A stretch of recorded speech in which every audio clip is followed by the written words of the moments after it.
L'article 72 de la Constitution confie aux représentants de l'État dans le département ou la région le contrôle de légalité des actes des collectivités territoriales, qu'il s'agisse de communes, de départements, de régions, de PCI ou d'autres établissements publics locaux. Depuis la loi du 2 mars 1982, le préfet n'exerce plus ni tutelle ni contrôle d'opportunité sur les actes des collectivités territoriales. Son contrôle de légalité est fondé sur 3 principes. Premier principe, les actes des collectivités territoriales sont immédiatement exécutoires dès qu'ils ont été publiés ou notifiés et, pour certains d'entre eux, transmis au préfet. Deuxième principe, le contrôle s'exerce a posteriori et ne porte que sur la légalité des actes et non pas sur leur opportunité. Troisième principe, le contrôle peut faire intervenir le représentant de l'État. Il défère les actes qu'il estime illégaux au juge administratif, seul en mesure d'en prononcer l'annulation s'il y a lieu. Examinons dans un premier temps le champ d'application du contrôle de légalité. Seuls sont soumis à un contrôle de légalité les actes expressément soumis à une transmission au contrôle de légalité par un texte de loi. Parmi ceux-ci doivent être transmis. En premier lieu, les délibérations des assemblées ou les décisions prises par délégation de celles-ci. En deuxième lieu, les décisions réglementaires et individuelles prises par le maire dans l'exercice de ses pouvoirs de police. Troisièmement, les actes à caractère réglementaire pris par les autorités communales dans tous les autres domaines relevant de leurs compétences en application de la loi. En quatrième lieu, les conventions relatives au marché et aux accords cadres d'un montant supérieur ou égal à un montant défini par décret, les conventions de concession ou d'affermage des services publics locaux, les contrats de partenariat et les conventions relatives aux emprunts. En cinquième lieu, les décisions individuelles prises en matière de gestion du personnel, nomination, recrutement, détachement sur emploi fonctionnel, contrat d'engagement, licenciement des agents contractuels. En sixième lieu, les permis de construire et autres autorisations d'utilisation du sol, certificats d'urbanisme, déclarations préalables délivrées par le maire ou par le président de l'EPCI. En septième lieu, les ordres de réquisition du comptable pris par le maire.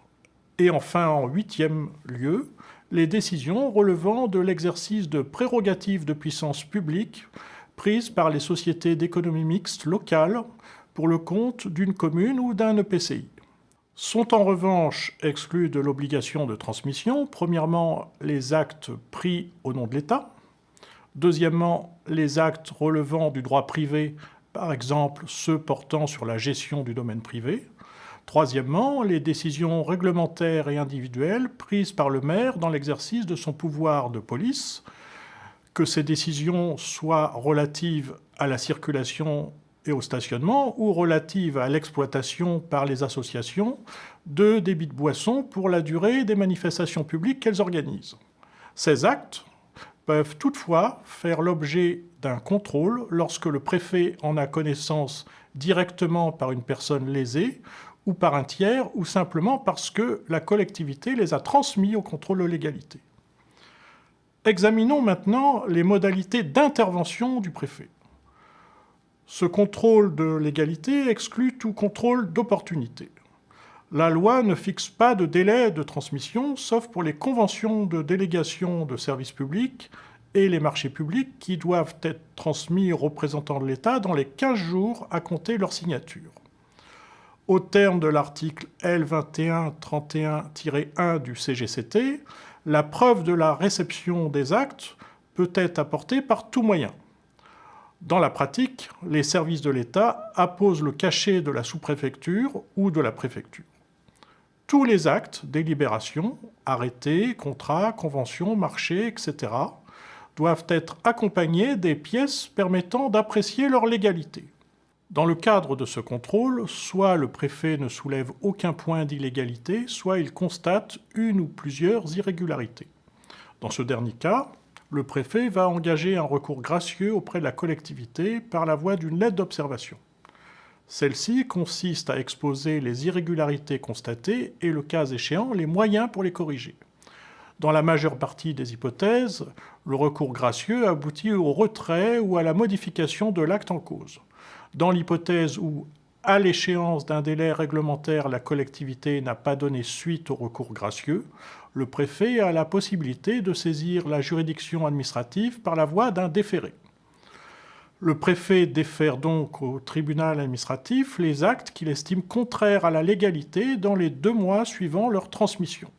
Sur demande d'un exécutif local, le préfet peut l'informer de son intention de ne pas déférer au tribunal administratif un acte de la collectivité. Mais lorsque le préfet défère un acte au tribunal administratif, il doit en informer sans délai l'autorité et lui communique toute précision sur les illégalités invoquées à l'encontre de l'acte concerné. Le préfet peut assortir son recours d'une demande de suspension. Il est fait droit à cette demande par le juge si l'un des moyens invoqués paraît, en l'état de l'instruction, propre à créer un doute sérieux quant à la légalité de l'acte attaqué. Il est statué dans un délai d'1 mois.